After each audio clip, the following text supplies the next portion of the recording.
Continuing our reading in Abraham Hannibal and the Raiders of the Sands by Francis Summers Cox. Today is chapter 19, and the chapter is called Raiders of the Desert Sands, and the date is January in the year 1704. The next weeks passed in a blur of sickness, heat, and misery. "Oh, Lahia, why didn't you do it? And why didn't I save you? Oh, Lahia." But the endless sickness in Abraham's stomach did a little to make him forget the sickness in his heart. Dr. Poncet sat with him hour after hour, putting wet claws on his forehead, persuading him to eat. From time to time they put ashore, at small islands on the way, or, as soon as they had crossed the Red Sea, at harbors all the way up the coast of Arabia. It was safest to sail only in the daylight, for the best chance of spotting sandbanks and rocks, since the Red Sea is one of the most dangerous in the world, and so they would anchor every night at sundown. But whenever the crew went off for fresh water and supplies, Abraham just stayed on board, curled up on his cloak. At last, when his stomach felt better, he sat all day by the side of the ship, endlessly looking back towards the coast of Africa, until the hot sun sank into the sea and the pale stars rose in its place. At last he had to leave the ship. They had arrived at the big port of Jeddah on the coast of Arabia, and Dr. Poncet wanted to have one more try at waiting for the emperor's special messenger, Murad. There were unexpected problems. Poncet's servants spent half a day looking for accommodation and came back with long faces. Jeddah was full up. "Curse it!" cried the doctor, as they all sat in a coffee house in the harbor. "Of course, it's the time of the pilgrimage. It's the feast of the sacrifice soon. Your feast, Abraham. Did you know that?" And he put his arm around the boy, for he was a soft-hearted man, and he was worried about him. Abraham looked puzzled. Poncet started explaining.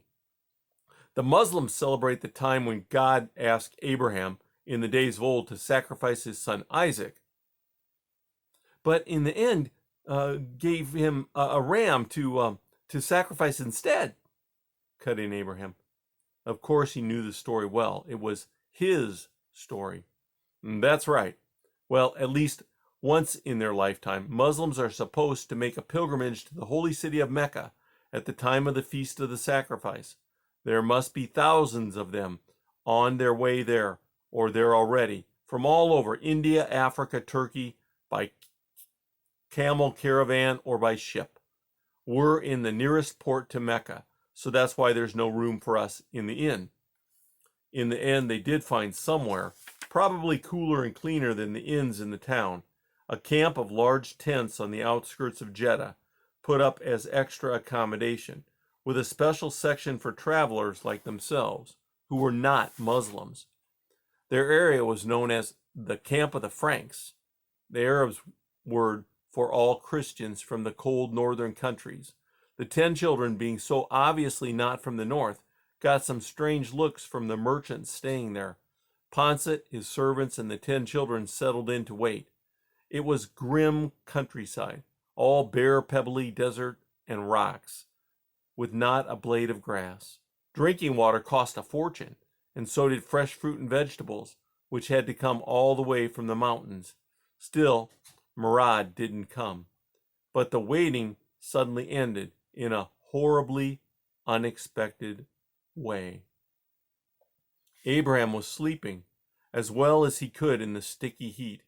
He dreamt that he and Lahia were running for their dear lives, away from some dreadful beast. Slowly, he realized that the beast was Nimrod, but swollen to a huge size, bellowing like an elephant, and his paws drumming on the ground with the noise of thunder.